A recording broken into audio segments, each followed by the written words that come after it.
ನೆಮ್ಮದಿಯನ್ನು ಹುಡುಕಿ ಹೊರಟ ಒಬ್ಬ ವ್ಯಕ್ತಿಗೆ ಪ್ರಕೃತಿ ಕೂಗಿ ಹೇಳ್ತಂತೆ, ಹೇ ದಡ್ಡ, ನೆಮ್ಮದಿ ನಿನ್ನ ಬೆನ್ನು ಹಿಂದೆಯೇ ಇದೆ, ಒಮ್ಮೆ ತಿರುಗಿ ನೋಡು ಅಂತ.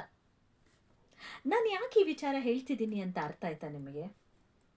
ನಾವು ಈಗ ಏನು ಮಾಡ್ತಿದ್ದೀವಿ ಅಂತಂದರೆ, ಸಣ್ಣ ಸಣ್ಣ ತಪ್ಪುಗಳನ್ನೂ ಕೂಡ ದೊಡ್ಡ ದೊಡ್ಡ ರಾದ್ಧಾಂತಗಳನ್ನು ಮಾಡ್ತಾ ಕೂತ್ಕೊಂಡ್ಬಿಡ್ತೀವಿ. ಅದನ್ನು ನಾವು ಈಸಿಯಾಗಿ ತಗೊಳ್ಳೋದೇ ಇಲ್ಲ.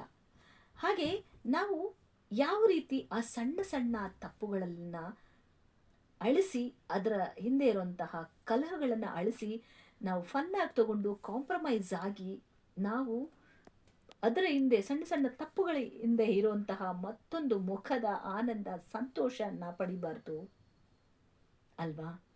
ಸೊ ನಮ್ಮ ಮನಸ್ಸಿಗೂ ನೆಮ್ಮದಿ, ಹಾಗೆ ನಮ್ಮ ವ್ಯಕ್ತಿತ್ವ ಕೂಡ ಬೆಳೀತಾ ಹೋಗುತ್ತೆ. ಹೌದಲ್ವಾ? ಹೌದಾದರೆ ಕಾಮೆಂಟ್ ಮಾಡಿ, ಲೈಕ್ ಮಾಡಿ, ಶೇರ್ ಮಾಡಿ. Thank you. ಬಾಯ್. ಸಿಗೋಣ ಮುಂದಿನ ವಿಡಿಯೋದಲ್ಲಿ.